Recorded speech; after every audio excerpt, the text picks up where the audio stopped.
Another thing that's kind of subtle that's worth mentioning, which is the contour of the SE and the SC. First of all, the SC, what contour it does have, you can kind of see that in the reflection here, the contouring that it does have is really one of the very best in the SE line, in my opinion. Because a lot of guitars, like take for example the Custom 22, Custom 24, the way that the SE versions are contoured, well, they essentially almost aren't. They're just kind of flat, like this Gibson Les Paul, and there's nothing wrong with that. It looks Gibson Les Paul is a classic design. It doesn't have a belly cut. It's just unapologetically what it is. Now, but when you take a look at the USA version of the Custom 22 and the SE version of the Custom 22, the differences in contouring is very significant. The USA versions have like a really figured, carved out top, and it's just it has a really unique look. Side by side, it's super obvious. Even if you look at the S2 version, it almost has like a bevel that goes around, and it doesn't, for some reason, it just doesn't look as good. Probably because for me, it's probably just a mental thing, But the fact of the matter is that I feel that the contouring on this SE is one of the best in the SE line because it doesn't look like a lower version of itself. It does have it just has like a curve that looks like it's what it's supposed to be. Like they didn't skip that. Now, when you compare the SE, that said, you compare the SE to the SC, there's a major difference in the way that it's contoured. So with this SC, it's kind of flat right here, all along the edge, and then it kind of carves up into the center and it raises up, and that also affects the way it almost has a bulge right here, and then it kind of comes in and then it gets flat on the edge.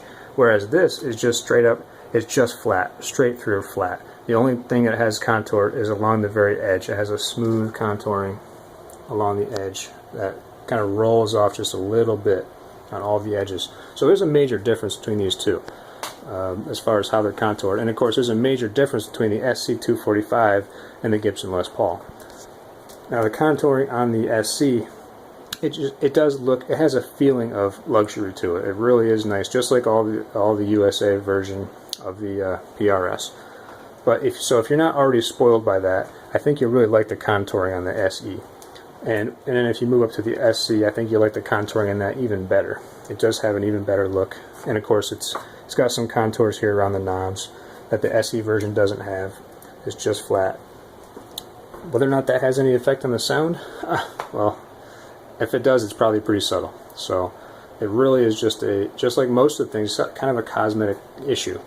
And it's sort of, if you can think of these guitars almost like a family heirloom.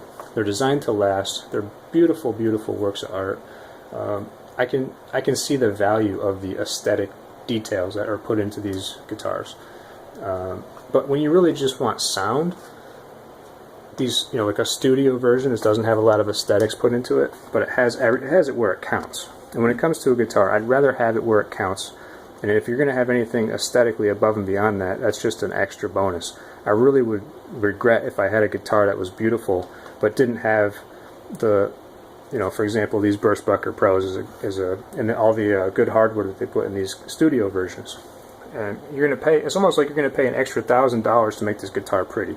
And I actually don't even mind the way it looks now. So I really can't imagine why I would ever want to do that unless it was for, you just had money to burn, which most of us don't. When it comes to the SC, a lot of the details like that are luxury items. In other words, you probably could put some higher quality pickups and maybe do some work on the guitar in terms of fretting, making sure that the frets are dead on, and who knows, maybe you want to upgrade your tuners, maybe you can upgrade your stop tail. Make sure you got nice fresh strings on there, get it stage ready, and get it all perfect, and you might get a sound that's darn close. Putting new electronics in it. So you can probably do all that for a couple $100 rather than spending the extra $2,000 or whatever it may be on this guitar. As far as I'm concerned, in the used market, this guitar is probably, the SE is probably $325 if you can find a good deal. Probably on eBay, you might be able to find a guitar in that range. And then this SC is probably starting at $1,500. It might be kind of hard to find it for $1,500, but maybe $2,000 I think is doable. So if you think of it in terms of that, you're talking $300 maybe versus $1,500, you're talking 5 times the price.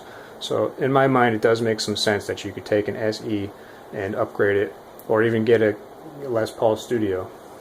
But if you really want the bling and that beautiful flame, there's a lot of great SEs out there on eBay. From time to time you'll see them.